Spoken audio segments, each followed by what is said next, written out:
এই পিঠাবিধ বনাবলৈ আমাৰ গুড় লাগিব, কল লাগিব, আটা, মোৰ পিঠাগুড়ি নাই কাৰণে আটা দিছোঁ, আৰু নিমখ আৰু গাখীৰ, এইখিনিয়ে হৈ যাব। প্ৰথমে কলকেইটাৰ বাকলি গুচাই আপোনালোকে ফেনেকি ল'ব, মানে ভালদৰে কোমলকৈ ফেনেকি ল'ব, নহ'লে আপোনালোকে চেকি ল'ব চালনীত।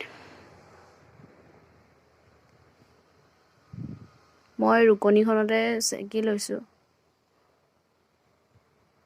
তাৰপাছত আপোনালোকে গোটেই ইনগ্ৰেডিয়েণ্টখিনি, মানে মই আটা এবাটি লৈছোঁ, আপোনালোকে যিমানখিনি মানুহৰ জোখাৰে বনায় তেনেকুৱা ধৰণৰ আপোনালোকে কৰি ল'ব। গোটেইখিনি ইনগ্ৰেডিয়েণ্ট ভালদৰে মিক্স কৰি ল'ব, একেবাৰে চিম্পুল প্ৰচেছ। গোটেইখিনি একেবাৰে মিক্স কৰি ভালদৰে সানি থাকিব, বেছি লেটলেটীয়া হ'বলৈ নিদিব।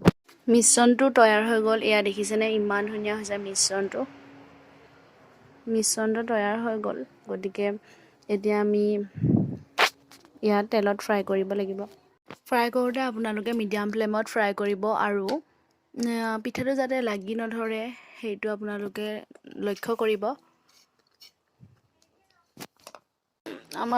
আমাৰ পিঠা খাবলৈ ৰেডি হৈ গ'ল।